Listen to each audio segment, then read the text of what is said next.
It's a pretty short video today, and it will be on strictly increasing and decreasing functions, and the focus of that will be on power functions. Okay, so there's a definition of strictly increasing and decreasing here, but the best thing we can do is basically just answer some questions and explore graphs and see what they're saying. Alright, so basically to work out whether a function or where a function is strictly increasing, what we're going to look at is when the function is going upwards. And to describe the domain for which it's strictly increasing, it would be the largest possible domain where you can choose 2 points over that domain, and for increasing, the first point will be less than the second point. Okay, so just imagine I chose x1 here and x2 here. Right, we know that this value here is larger than this value. And so essentially we're saying what's the largest domain for which they are strictly increasing. So let's have a look at this quartic here. And we can see here that it's strictly increasing. Well, obviously the largest value is going to be positive infinity, and it's from 0 onwards. Now the misunderstanding comes from this point here, because this is a stationary point. But actually, for strictly increasing, what we're going to do is include the stationary point here. And the reason for that is if someone chooses their x1 point to be at 0, that's perfectly acceptable. All right, so if their x1 point is 0 and their x2 point is whatever it is, that will indicate that the function is increasing over that domain. So that's strictly increasing.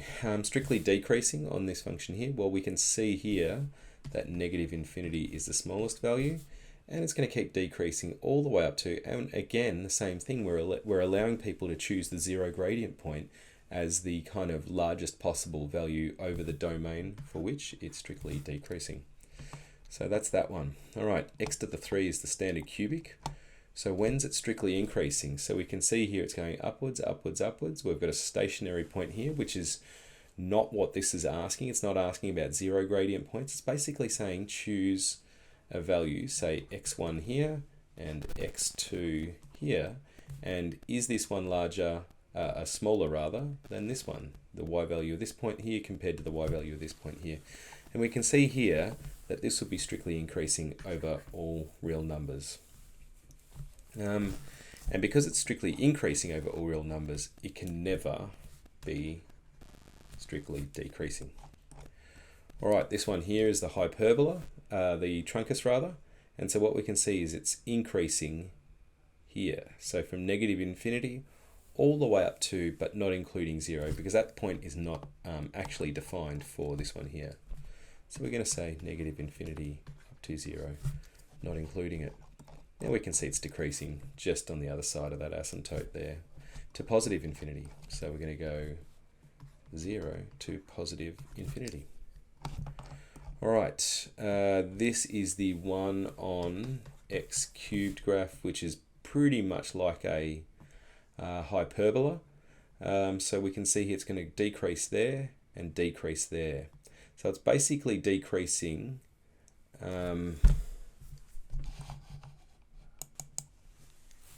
at 2 points. So what we're going to say is it's decreasing here or it's decreasing here.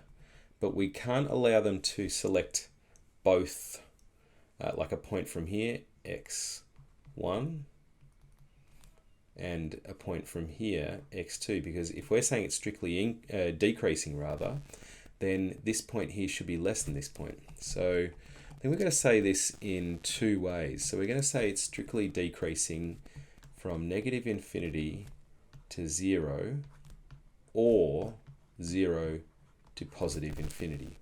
Okay, so they're your 2 strictly decreasing domains, and you've got to state them separately. And it's never strictly increasing. Okay, so on to the second part of what we covered today, which is these power functions with fractions in the exponent. Okay, so we've seen power functions like this, that is a parabola. We've seen power functions like this, x cubed. All right, so what about if we've got these fractional powers? Well, this should be no surprise because this is just the square root function. All right, so we get that shape there. So we've seen that since year 11. Now this one here is the third root function. And basically what happens is it looks like a square root. So the general shape will be similar to a square root, except you're allowed to third root negative numbers, or you can third root negative numbers. And what it does is it produces this beautiful symmetry on either side. So whatever this number here is, let's just say it is -8 and this is 8. This value here will be 8 comma, what's the third root of 8? 2. And the third root of -8 is -8 comma -2. So they perfectly offset each other, these points here. So the third root function basically is the square root function with kind of like a this one flipped in the x-axis and then the y-axis on this side. All right. Okay, so then what we did was basically explored some different power functions, and we did this together. And now it says here use your CAS, but we didn't really use it. So what I started to do was just to get students to call out possible fractions, and we were trying to graph them. So it's the first one we did was x to the 2/3, and we were saying like what would that look like? So the way we kind of tried to work out what it looks like is we said that, well, that's the same as x to the power of 1/3 to the power of 2. Now we do know what x to the power of 1/3 looks like. That was the graph we just looked at then. Okay, so something like that. And so we imagine that basically it's this graph here with all the y values squared. So what's going to happen is these values here jump on this side, just jump a little bit more. Now the way this is going to work for a square, okay, is that we get something like this. All right, so these values when squared just jump a bit more. Now because these are negative values over this side, when you square them they become positive, and you actually get a graph that kind of looks like that. So that would be x to the power of 2/3. So the next one that was yelled out was f of x equals x to the 3 on 2. So we're wondering, what does that look like? That's x to the half to the 3. All right, so what that is the square root function, which is this, and then just imagine cubing those values. Now again, this is not to scale, so all I'm trying to do is get general shape for descriptions of strictly increasing or decreasing or something like that. So all I need to do is cube the values. Now I know from just experience that when you graph these and then cube the values, you don't get the cuspy style graph, or this kind of bird type graph that you get here when squaring it. So what happens is it becomes more parabolic as you square it, and it really should be kind of like something like that. So that's what happens when you cube it. So what you get is kind of like a half of a parabola. Okay, what was the next one? I've just got the notes on my other monitor here. The next one that was called out was f of x equals x to the 3 on 5. Now you might think they get more and more complicated, but not really. That's x to the 1/5 to the 3.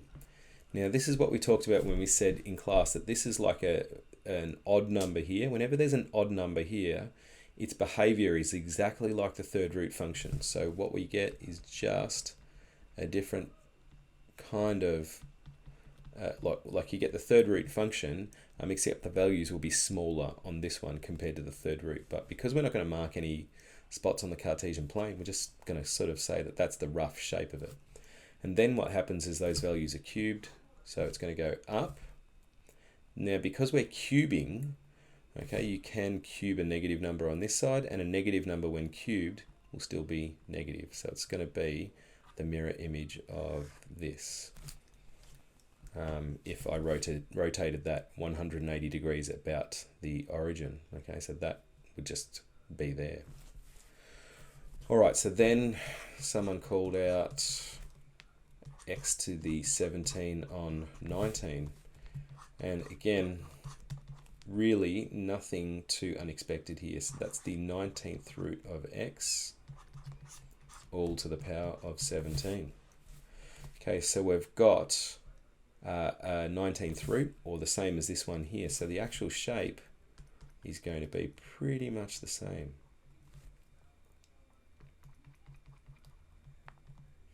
Okay, and then we power 17 that. So the positive values just get more positive and the negative values just get more negative. So roughly the same shape as the previous one. All right, so then we did two more. So I said try to give me something different. So someone called out this one here, 3 on 4, which was, yeah, it's a good one, that one. So f of x equals the fourth root of x, or x to the quarter to the power of 3.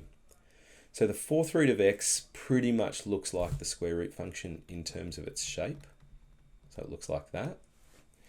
And then what we're doing is we're power 3ing those values there. So it's probably going to look something like that. Okay, f of x equals, the last one we did was x to the 9 on 2. So we did a improper fraction. And again, that was no real problem because we just imagined the square root function power 9'd. And so here is the square root function. Then raising that to power of 9, we'll just get it to jump. And so we got that. And that was essentially it. So it was a fairly quick exercise with those questions set.